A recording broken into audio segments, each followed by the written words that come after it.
Hi, this is Toko Yes Brand Manager Ian Harvey. I want to give you an overview of the Toko irons. We have three irons called the T8, the T14, and the T18 iron. The T8 iron has a manufacturer's suggested retail price of $80. The T14's manufacturer's suggested retail price is $168.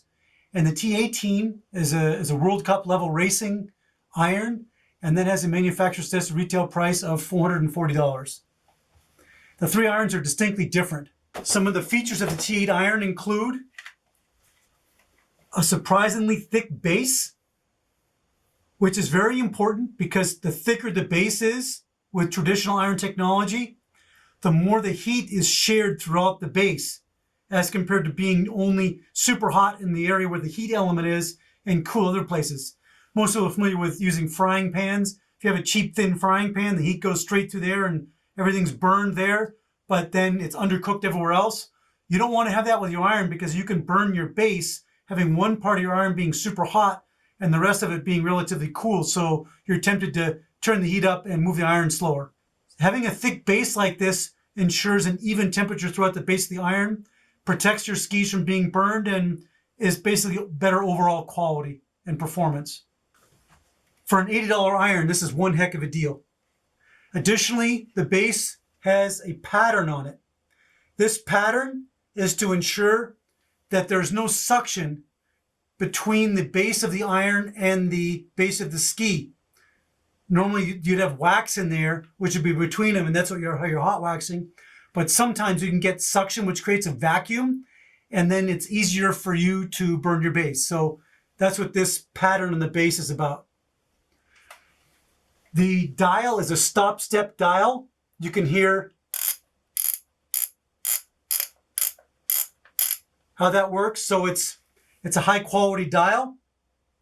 There are approximate temperatures on the dial, so you can turn the dial to a specific desired temperature. The cord, it seems like a small thing, but the cord is extremely long, which is really nice because we all hate having short cords on our irons, which results in irons being knocked off tables and needing extension cords, even if the outlet is really close to where you're working on your skis and snowboard. So the long cord is nice. This platform here makes it easy to stand your iron up. It's got little feet on it. If you want to hold your iron standing up like this, as compared to on an iron mat, which I prefer. The T8 iron uses an analog thermostat, which means there's a range that the thermostat has, much like a heater in your home perhaps. And if the iron gets too cool, then the heater shuts on and it warms up to a particular range, and then it shuts off. And as you use the iron, for example, when you're ironing, it loses heat quickly and generally turns on. When you lie it on a table, it'll turn off. That range is about 10 degrees Fahrenheit from what I've seen and measured, which is quite good for an iron of this price. Really good.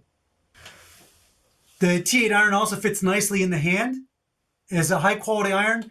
We sell many thousands of these each year, and we only get back a few with problems. So I can tell you this iron is extremely dependable despite its price. All three of our iron models are available in a 110 volt, which is appropriate for the United States, and 220, which is appropriate for Europe. Our next step up is the T14 iron. The T14 iron also has a thick base plate, which is great for dispersing the heat throughout, as I showed you with the T8 iron, but it's even thicker and better.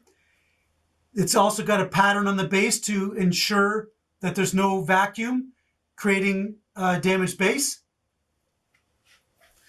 It's got a stop-step dial like the T8. The T14 iron has a digital readout, so it'll tell you what temperature you've set it to exactly and what the current temperature is of the iron. So you can see this iron is currently set to 91 degrees. If I turn it up, you can see what I'm setting it to, and then when I stop, it shows you the actual temperature of the iron, and you can see it heating up. This digital readout is really convenient, of course, and it gives you a better quality control than just with the dial like you find on the T8 iron. The T14 iron also has a long cord. And another thing about the T14 iron is it has more power than the T8 iron, and it'll get to a higher temperature, which is more appropriate for some of the more expensive race waxes. Another thing about the T14 iron is it comes in this nice case. In this case, I don't personally keep my iron in this case, but this case is great for other use, such as using as a small wax kit. I also use one as my wash kit, and I put my toothbrush and stuff in there when I'm traveling, and that's kind of nice. Just a nice little case. It's high quality Cordura with a zipper, etc. The T18 iron is the World Cup caliber iron. It's got a very thick base plate. It's got a digital thermostat. The digital thermostat means you can set it to whatever temperature you desire, and it'll stay within 1 degree of that temperature, which is a great feature. Irons tend to heat up when you're not using them and cool off when you're using them. And this iron adjusts very quickly in 1 degree increments and keeps your quality control very high. So with this iron, whatever you set it to, you can be sure it's going to stay at. The T18 iron has an extremely long cord, and the cord is an industrial strength cord, which will ensure that the iron will last even longer. This is a very popular iron for back shops and for teams. And a lot of these shops, they use the iron a tremendous amount, and this iron should hold up for years. The handle has got a foam cover on it. It's very comfortable, fits in the hand very well. It's got a digital readout, similar to the T14 iron, except this is a digital thermostat. Whatever you set it to, you can see, and then after a second, it goes back to the actual temperature. The T18 iron comes in this box. Also included in this box is an iron cover, which you can use to keep on your iron to protect your iron, as well as after you're done ironing. This iron takes quite a long time to cool down because the base plate is so thick.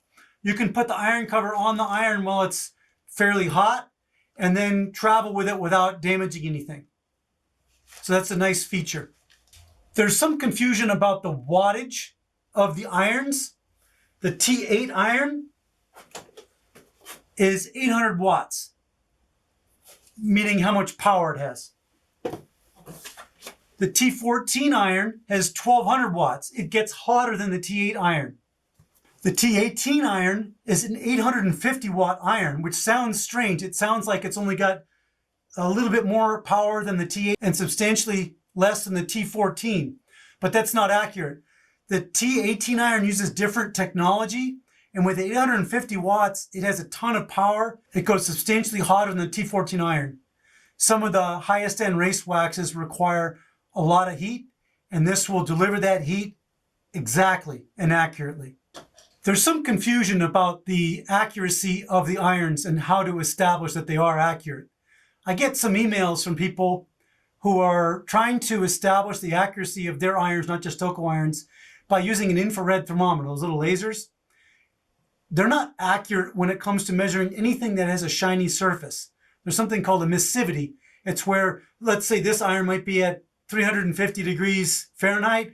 If you use an infrared thermometer, it'll probably say that it is at approximately 200 degrees Fahrenheit. You lose a lot because of the reflection that happens. In order to accurately measure or control the temperature of an iron, you need to use what's called a thermocoupler. And I have one of these, and I use them regularly to do quality control. It's an expensive little tool, but it's essential to do quality control on the temperature of iron bases. Just touch it to the base and it tells you how hot it is. And you can even measure different parts of the base and have the iron working or not working and so on. So that's something I do pay attention to, and I have the proper equipment. I just wanted to point out that infrared thermometers are not accurate at all. You'll always come out with a temperature that's too cool when you are using an infrared thermometer to measure the temperature of an iron. So the Toko iron program is simple, just 3 irons. The price points are variable. All 3 of them are tremendous values for what they are. So regardless which one you get, I'm sure you'll be happy with it. Thank you.